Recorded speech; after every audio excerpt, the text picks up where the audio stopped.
Hey everyone, welcome back to a new malicious compliance video. I hope you had a great day. The first story is called Jokes on Him. As always, this happened a few years ago. I'm a data analyst and have too many STEM degrees to count. I work at a big bank where the only thing that matters is years of experience. It doesn't matter if you have a PhD or a bachelor's, they both mean the same thing. I came in as an entry-level 28-year-old because I got so many degrees. I was doing so much better than an entry-level analyst that once my minimum years experience hit, I told my director that I wanted 80k or I'm going to apply to another team. He told me that there was no way that I was going to get 80k from any team. I asked him if he could just ask HR because I didn't really want to change teams, but I was going to get as much money as I thought I deserved. After I asked him, he said, "I'm not going to ask HR because I know 100% that you are not going to get paid that much, no matter what. If you want to waste time applying to other teams just to be told the same thing, then go ahead." I applied to another team in the same department the same day. This was Monday. On Wednesday, I got called by the director of the team for an interview and I got an offer on Thursday. The offer was for 92k. I instantly accepted it and told my current director that I got an offer and had accepted it. He got mad at me and asked me why I would apply and accept a position without telling him. I said, "You told me to." After 2 weeks, I started my new position on my new team and I got a call from my old VP. He asked me why I left without letting him or my old director counter-offer. I told him what happened and he was shocked. He told me they would have counter-offered me on the spot.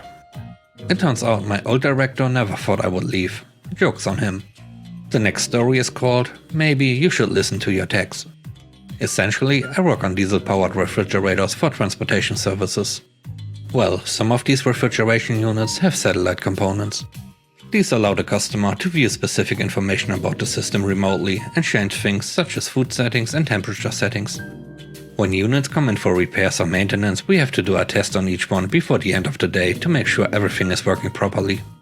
It's an automated test, so all I have to do is press a button on the control module and the system will run through the test. One specific unit came in and I had the lovely task of doing simple maintenance on it. I took one look at this unit and knew it wasn't going to be simple maintenance. This system ruptured a vital gasket that sits between the engine and the compressor, plus the oil was everywhere. I opened the drain plug and there's almost no oil coming out. I'm sort of surprised it made it here while running, with basically no oil. I inform my boss about what I found and he tells another tech to go take a look. I show my coworker what I found and he just chuckled and says, "Holy sh." So we go back to the boss and tell him it needs a new gasket and the repair will take a little bit.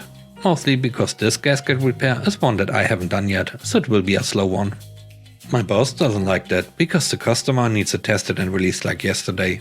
So he tells us to just do the maintenance and test it and we will worry about it later. The SPAT unit was not the only one we had that day. We inform him that part of the scheduled maintenance is doing an oil change, which would mean the new oil we put in would just come right back out. We both watched our boss sit and think about the situation for a second before he told us to just go ahead and do the maintenance and test. I spoke up and asked him if he's sure he wants us to do that. He seemed to get frustrated with me before sternly telling me that he's sure.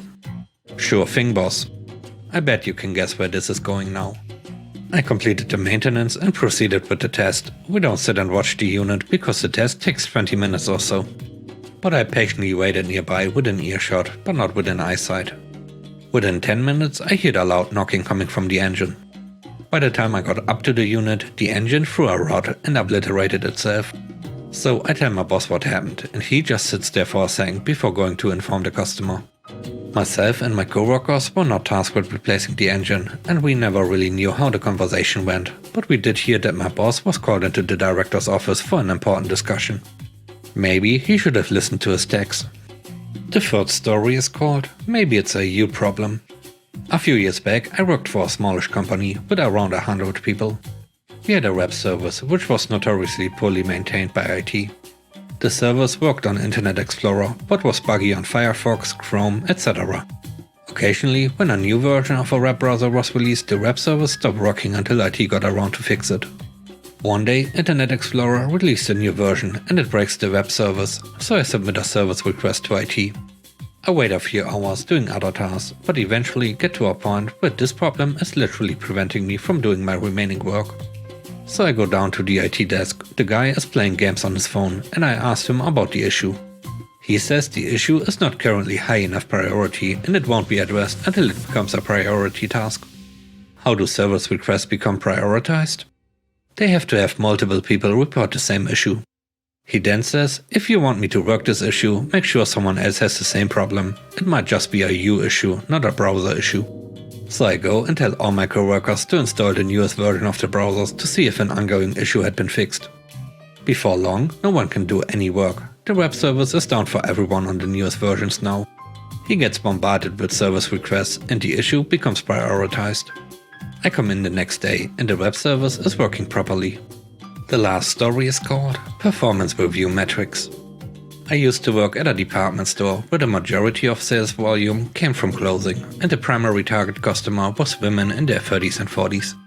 The raises there were based on a performance review and at my first one I got a 3% raise. So for the next year I busted hard in hopes of getting the maximum possible raise of 5% at my next review. Well, when the time came, despite having a very good review, I still only received a 3% raise. I was devastated. After leaving the office, I headed up to the break room and looked over the metrics in more detail. That's when I noticed that a full 30% of my review score came from the store's average score on the customer satisfaction surveys that print out with every receipt. Now, this particular company does not offer any incentive whatsoever to its customers to take the surveys. And you also had to fill them out within a fairly short time period after your trip. So even though we had hundreds of customers come through the store every single day, we only received around 20 survey responses per week. And of course, without any incentive to complete them, a customer who'd had a bad experience would be far more likely to submit a survey than usual. In fact, I remember once or twice having a manager who just denied a grumpy Karen's demands, discreetly tell me, don't give her the survey slip. So, although we delivered a 5 out of 5 experience to 99% of all customers, the store's customer service score frequently fell in the range of 60 to 80%. And this was varying widely from one week to the next. Sure, there were times when our rolling weekly average would hit 100% for a few days. But I could never bring myself to reach the level of excitement over these occurrences that the managers tries to drum up in our morning huddles. It really just boiled down to us being lucky that whoever hadn't been 100% satisfied during that time period had just not bothered to fill out the survey. In statistic terms, the sample size of the survey was far too small to produce anything resembling an accurate representation of our true customer service performance. So I continued to look over the various factors of the performance review score and their associated weights, and I reached a few enlightening conclusions. First, even if I got a perfect score on everything that I could directly control, the only way I could reach that 5% tier was for the store's survey scores for the year to average 90% or more. Secondly, as hard as I had worked on perfecting all of my individual performance metrics over the past year, I had gotten 4 out of 5 points on most of them, with only a couple 5 out of 5s. This still left me several points short of the threshold for even the 4% raise. So I did some calculations. I found out that even if, over the next year, I just showed up on time for all of my shifts, the store's survey score would actually hit my score enough to still qualify for a 3% raise. So that is exactly what I did. I stopped trying to do things as quickly as possible and instead worked at a pace that would avoid breaking a sweat. When working a cashier shift, I stopped proactively scanning the spare copies of the coupons that were kept at each cash register. Instead, I only scanned it for folks who explicitly asked me if I had it. If I wasn't working at a register, where it would be blatantly obvious, I'd spend 20 to 25 minutes on my 15-minute break. When working a shift on the sales floor, I'd spend just enough time on the worst ones to get them looking reasonably decent, instead of straightening up every shelf and table. Then I would spend an hour or two just walking laps around the store, looking like I was on my way somewhere, stopping only when a customer flagged me down. Whenever I was working directly with a customer, I'd still provide great customer service, but for everything else I was just phoning it in. Sure enough, a year later, the comments on my review were a lot more critical than they'd ever been, and yet I once again had a 3% raise. That raise was oh so much more rewarding than any of the previous ones had been. This became my status quo for the rest of the time I worked there, until I landed a full-time tech support job and said sayonara to retail once and for all. I distinctly remember when I turned in my notice, the store manager said, "Well, we will miss you.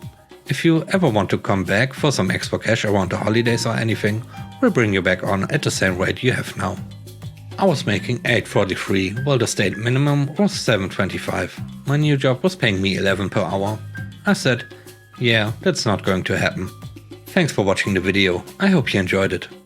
If you did, please leave a like, comment and subscribe to the channel for more content if you haven't already. It really helps in the algorithm. I hope you have a great day, stay safe, bye bye.